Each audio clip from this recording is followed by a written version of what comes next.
Assalamualaikum warahmatullahi wabarakatuh. Hai teman-teman, kali ini saya akan menjelaskan tentang algoritma round robin. Baik, kita menuju ke slide kedua. Pertama, perkenalkan nama saya Iksan, NIM 2310110008 dan IK dari kelas IK 23B. Baik, kita ke slide selanjutnya. Kita ke pengertian round robin. Round robin scheduling atau RRS merupakan salah satu algoritma scheduling pada CPU, di mana semua proses yang dijalankan oleh algoritma ini akan dieksekusi secara cyclic. Dengan kata lain, algoritma ini akan menjalankan suatu proses dalam batas waktu tertentu, dan apabila proses tersebut telah berjalan melewati batas waktu yang ditentukan, maka proses ini akan otomatis diberhentikan sementara atau pause dan dimasukkan ke dalam antrian proses yang paling belakang. Kemudian algoritma ini akan lanjut menjalankan proses lain dari queue yang paling depan. Round robin adalah salah satu algoritma scheduling yang paling tua, mudah diterapkan serta paling sederhana untuk digunakan. Hal tersebut yang menyebabkan RRS algoritma banyak digunakan untuk menjalankan berbagai proses secara multitasking. Selain itu, algoritma round robin juga bersifat starvation free, yang berarti algoritma ini dapat menjalankan semua proses secara bergantian tanpa memprioritaskan proses-proses tertentu, atau low priority proses tidak diblokir dan high priority proses tidak akan terus tereksekut. Selain itu, untuk menjalankan suatu proses, round robin scheduling juga dapat digunakan untuk menangani masalah lain pada sistem operasi seperti scheduling terhadap paket data pada jaringan komputer dan sebagainya. Baik, kita akan melanjutkan ke slide berikutnya, yaitu cara kerja. Seperti yang telah dijelaskan sebelumnya, algoritma round robin scheduling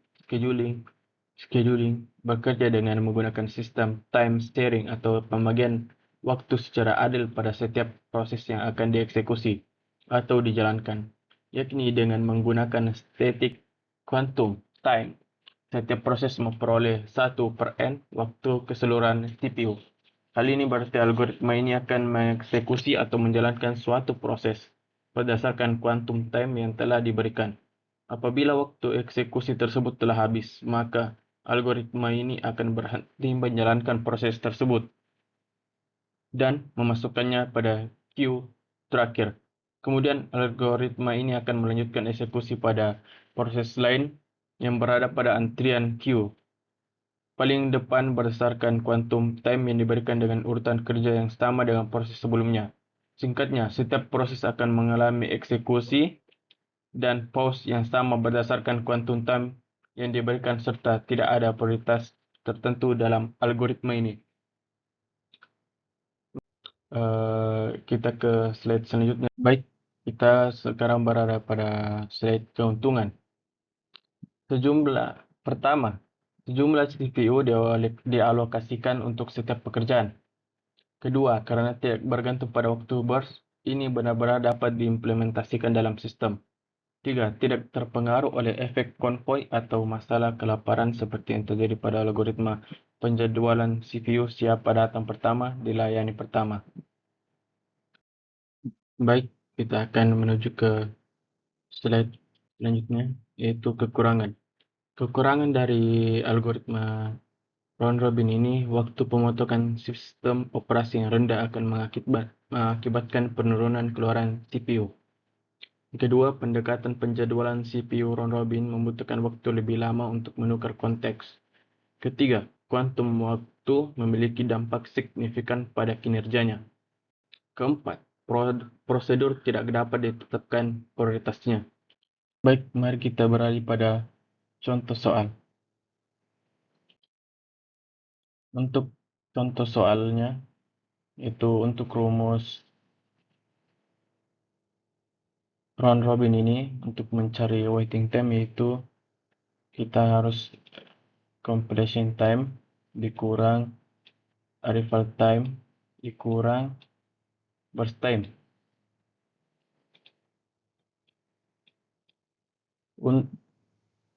Begitu pula untuk mencari turnaround time yaitu waiting time plus burst time. Nah, sebelum itu kita harus mencari completion time-nya dulu. Nah, untuk mencari completion time, kita harus menggunakan Gantt chart. Baik, kita akan ke selanjutnya.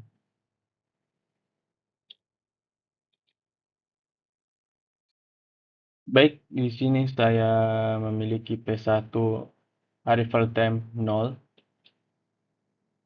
P1 burst time 7, P2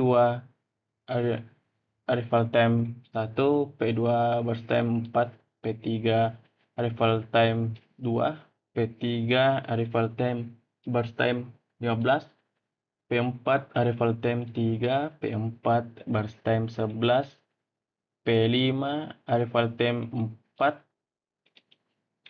P5 burst time 20.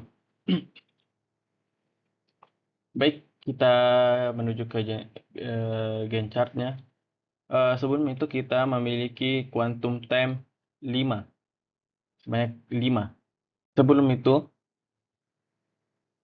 saya akan memberikan contoh untuk algoritma round robin ini. Seperti ada sekelompok anak-anak yang sedang bermain di taman yang ingin memainkan seluncuran. Dan jatah bermain seluncuran itu yaitu 5.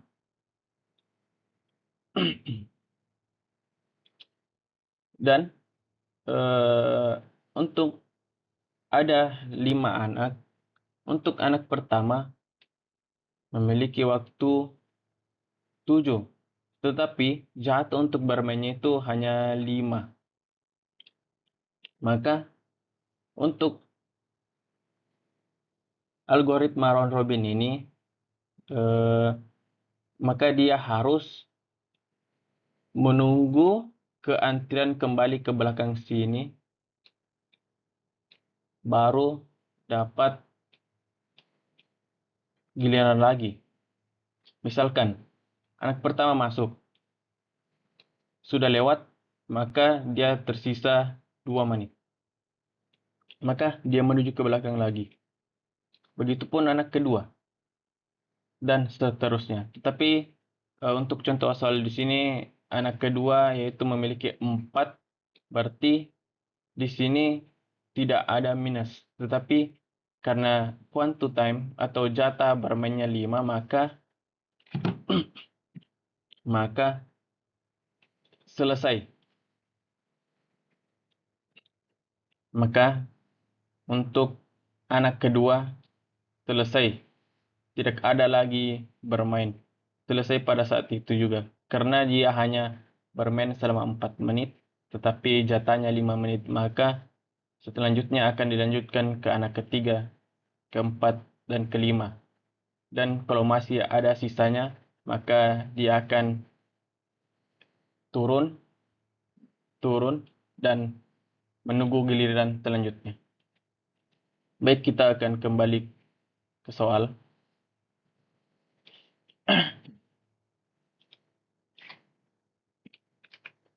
Untuk pertama, P1, karena untuk mencari completion time-nya, burst time dikurang quantum time.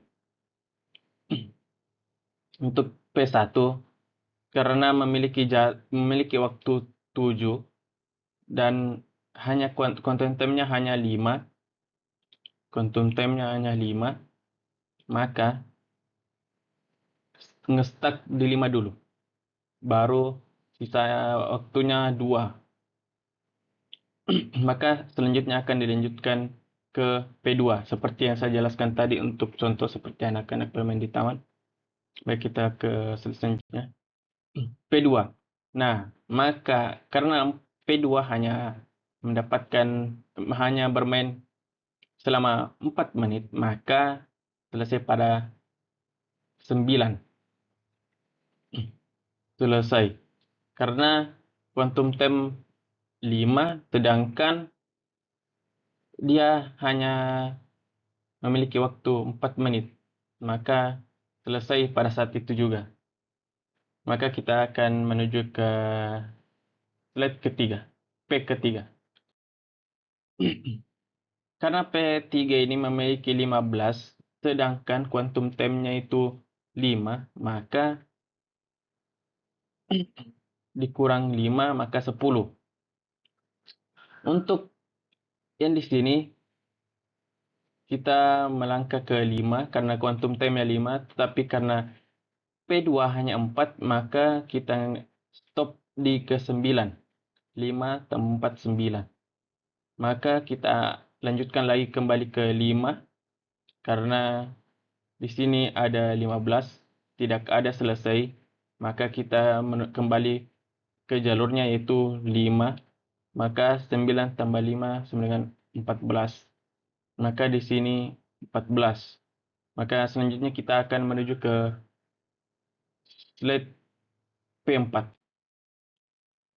Untuk P4 di sini ada 11 waktu, sedangkan quantum time-nya 5, maka dikurang 5, kita 14 tambah 5 sama dengan 19. Maka dan sisa untuk P4 itu 6. Maka kita menuju lagi ke P5.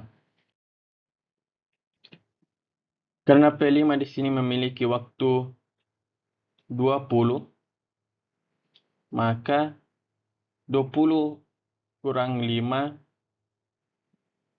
sama dengan 15. Di sini sisa waktunya 15 dan belum selesai, maka 19 ditambah 5 sama dengan 24. Baik, kita akan kembali ke P1. Karena round robin itu memakai sistem first in first out. Tetapi first in first out round robin itu memiliki jatah waktu seperti quantum time. Maka itu yang membedakan dengan first on first out murni yang tanpa memakai quantum time. Baik, kita akan ke slide selanjutnya.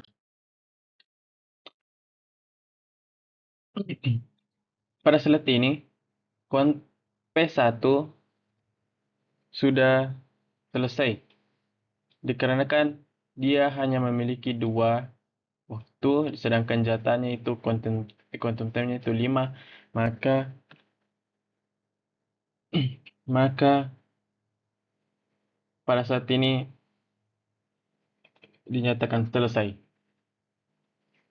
Maka kita akan menuju lagi ke P3. Karena di sini P2 telah selesai, maka kita akan menuju ke P3. Kenapa di sini 26? Karena di sini sisa dari P1 itu hanya 2, maka 24 ditambah 2 sama dengan 26. Maka kita selanjutnya ke P3. P3. Karena di sini masih memiliki jatah 10, sedangkan quantum time-nya 5, maka 10 kurang 5 masih ada 5, maka di sini masih ada tersisa 5. Untuk P3, maka kita tambah di sini yaitu 26 tambah 5 sama dengan 31, maka di sini masih berlanjut dan P3 belum dinyatakan selesai. Maka kita akan menuju ke P4. Begini, sama dengan halnya P3, P4 pun belum selesai. dikarenakan dia melebihi dari batas waktu quantum time. Masih memiliki 6 waktu, sedangkan quantum time 5, maka 6 kurang 5 masih ada 1. Maka di sini dinyatakan 31 ditambah 5 sama dengan 36. Maka kita akan melanjutkan ke P5. P5 begitupun dengan P5 yang masih memiliki waktu sebanyak 15 dikurang 5 masih ada tersisa 10, maka di sini pun berlanjut 36 tambah 5 sama dengan 41, maka P5 belum dinyatakan selesai. Maka kita akan kembali ke P3 dikarenakan P1, P2 telah selesai. Nah, pada slide ini P3 telah selesai karena quantum time 5, sisanya 5. Maka habis. 41 ditambah 5 sama dengan 46. Maka pada P3 selesai pada waktu 46. Maka kita akan menuju ke slide P4. Nah, karena P4 di sini hanya 1 tersisa, maka 1 kurang 5 maka sama dengan selesai. Maka P4 dinyatakan selesai pada waktu 47. Maka kita akan menuju kembali ke P5. P5. Karena P5 di sini belum selesai, karena waktunya masih ada 10 dan dikurang 5, maka masih ada tersisa 5, maka di sini tetap berlanjut 47 tambah 5 sama dengan 52. Maka di sini tetap berlanjut 5. 52 tambah 5. Nah, pada slide ini P5 telah selesai karena sudah tercapai semua. 5 dikurang 5 sama dengan 0. Maka P5 telah selesai pada waktu 57. Pada yang saya lingkari ini, itulah yang menjadi completion time-nya. Nah, untuk P1, completion time-nya yaitu 26. Maka kita taruh sini 26. Sedangkan P2 yaitu 9, maka di sini tulis 9. Begitupun P3 46, P4 47, sedangkan P5 57. Baik, kita akan melanjutkan untuk mencari waiting time, dan rumus untuk waiting time itu yaitu compression time dikurang arrival time dikurang burst time. Maka pada P1 26, completion time-nya itu 26, arrival time-nya 0, dan burst time-nya yaitu 7. Maka 26 kurang 0 kurang 7, maka hasilnya 9. Begitupun untuk P2, P3, P4, P5. Dan untuk mencari keseluruhan atau average waiting time, yaitu kita menjumlahkan semua hasil dan membaginya 5. Kenapa 5? Karena quantum time yang kita gunakan yaitu 5.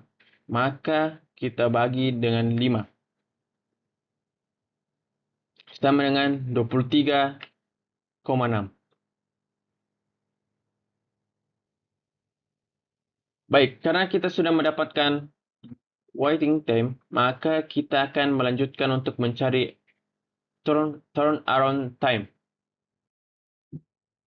Untuk rumus mencari turnaround time yaitu waiting time plus burst time. Untuk waiting time-nya di sini yaitu 19 ditambah 7 yaitu burst time-nya, maka mendapatkan 26. Saya ulangi lagi. Kita ambil pertama waiting time yaitu 4 ditambah burst time 4, maka menghasilkan 8. Begitupun selanjutnya, waiting time plus burst time P3, P4, dan P5. Dan untuk mencari average turnaround time yaitu kita jumlahkan sama dengan mencari waiting time, kita menjumlahkan hasilnya dan dibagi 5. Karena quantum time-nya itu 5, maka menghasilkan 35. Sekian dari saya. Mohon dimaafkan mungkin masih banyak kekurangan dalam penjelasan. Mohon dimaafkan. Sekian. Wassalamualaikum warahmatullahi wabarakatuh.